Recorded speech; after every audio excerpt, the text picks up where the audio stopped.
In this recording, we're going to assess the importance of globalisation on the cultural, political and economic relationships in society. So, globalisation is the process which the world is becoming increasingly interconnected, and globalists argue that globalisation is a fact that is having real consequences for the way that people and organisations operate across the world. Cohen and Kennedy believe that there are four transformations that globalizations have had on other societies. One, there's been a change in the concept of time and space. For example, global communication is now instant. Number two, economic markets and production in different countries.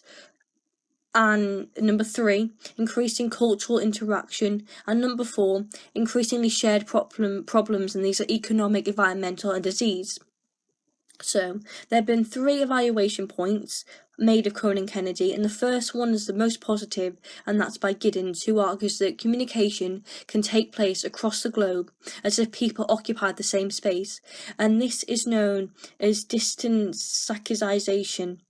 However, Baudrillard, who's a postmodernist, argues that the living room TV viewer watches an experience of a representation of a representation where the origins of the original event are lost, and he called this simulacra. And Marxists argue that for the majority of people, access to the internet is non-existent and mass travel is only available to a minority, and Marx suggests that there is a globalizing and non-globalizing class. So, in terms of cultural globalisation, there are two competing ideas, diversity and homogenisation.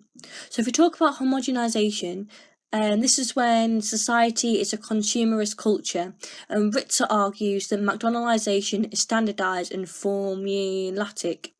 And it's Cohen and Kennedy that argue that a globalized culture has occurred through social networks, transportation, increased tourism, and experience of international cultures. There has been a colonization where Western culture has spread into all reaches of the world, and countries have adopted these. And cultural globalization is easy to spot as TV films are easily transmitted, which is an empirical demonstration of global diffusion of ideas, for example, the power of Hollywood. And you can also use the example of a dictator in Madagascar who called his army the ninjas in the Civil War because he recognised the power that the media had on his opponents. This has led to stronger relationships of these countries to the West because they share similar values, and hyper-globalists have argued that the world is increasingly a global culture where all parties share similar cultures, and this can open up to greater respect and cooperation of one another. So diversity is when cultures are mixing and there is multiculturalism. Hybridization is happening, which may cause conflict. You could also take the argument that homogenization and diversity are linked, because the assumption is that cultural globalization is a one-way process, but hybridization challenges the idea of imperialism, as people don't necessarily passively consume, for example, Bollywood. And transformationalists would argue that the flow of culture is not just one way, for example, Bob Marley, as people are not just consumer dopes, and they underestimate the strength of local culture. And Sclair argues that culturally there is a dichotomy between local diversity and universal homogeneity. There are two ways of doing this: particularization of universalism or universalism of particularism. So overall, you can evaluate cultural globalization by using the positive example of hyperglobalists.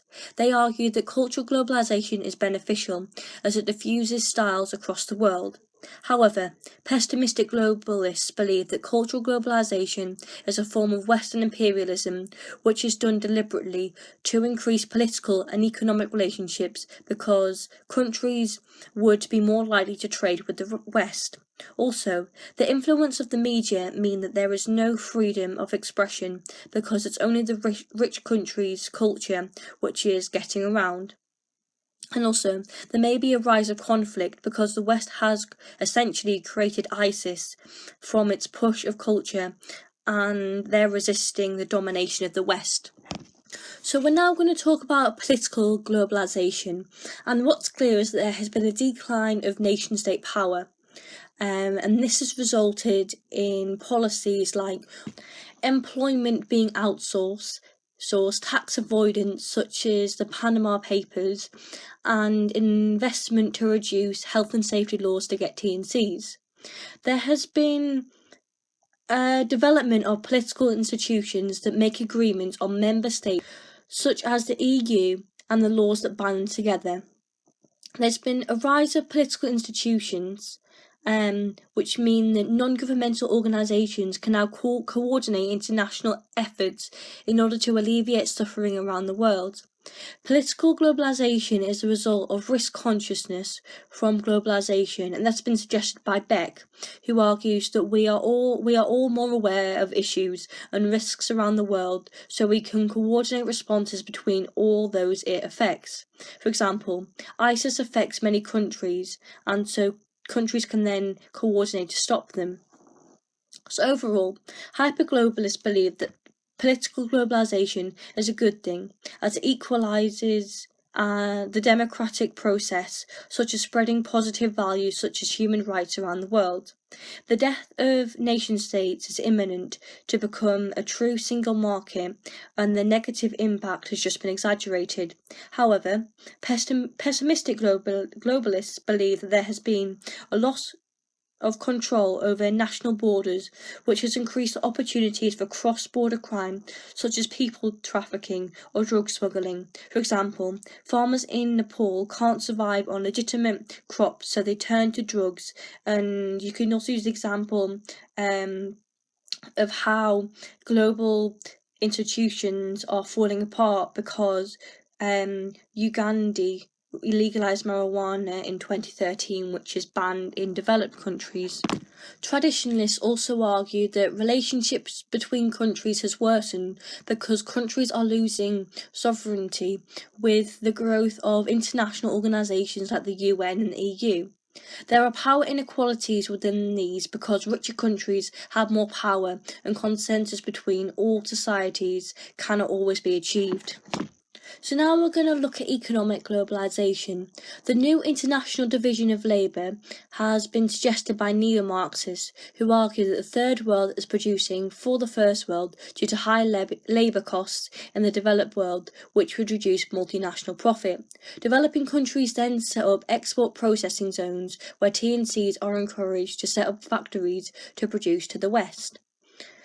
Hyperglobalists argue this as a good thing, as it enhances competition to keep prices low. However, neo-Marxists argue that T&Cs are exploiting wage labourers as client states, that entire developing countries are being turned into industrial slums and low-wage labour ghettos. And pessimistic globalisers believe that wages in the West will have to drop to compete, and T&Cs will be entered into a race at the bottom, suggested by Cardoso. And you can see this is the China and Teesside steel industry, where in Teesside thousands of people lost their jobs because steel was replaced by China's lower costing one. So the World Trade Organization aims to regulate world trade through negotiation agreements and to settle disputes. It attempts to enforce political rules on international trade, and TTIP is a current solution to world trade which focuses on the interests of business, not people. The problem with the World Trade Organization has been suggested by Lee Grain, who believes the World Trade Organization undermines workers' rights, destroys democracy by imposing its approaches on the world secretly without accountability, and it allows rich countries to maintain high import tariffs.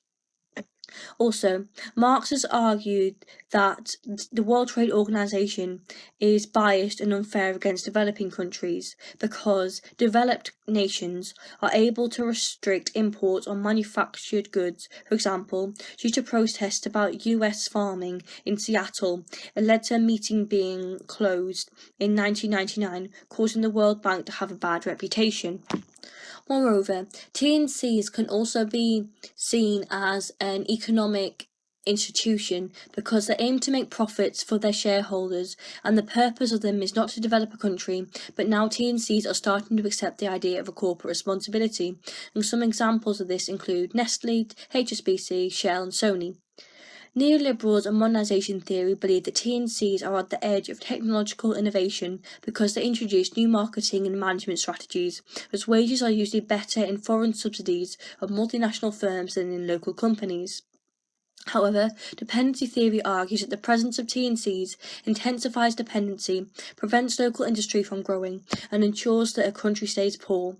The overall effect of the growth of the power of TNCs is to weaken workers and strengthen capitalism because TNCs want to maximise their profits. For example, if a workforce of a factory proves troublesome by demanding higher wages or better conditions, the company then closes its operation and relocate elsewhere, even to a different country.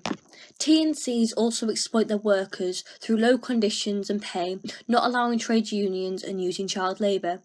Developing countries compete with each other in order to attract TNCs, providing even lower standards.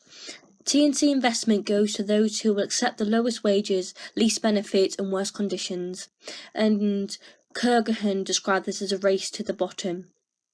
TNCs also use up non-renewable resources, damage the ecosystem, and create pollution which has negative consequences for local people.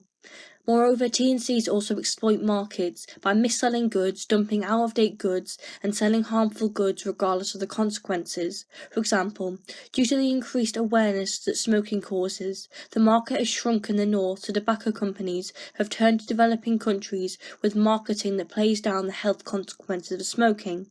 However, neoliberals argue that TNCs bring more benefits than drawback.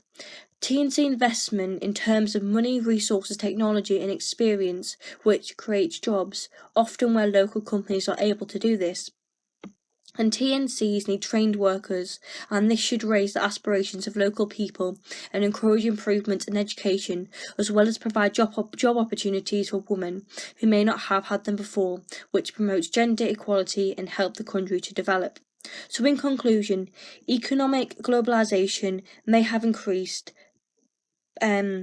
relationships between countries, but cultural and political relationships have also increased.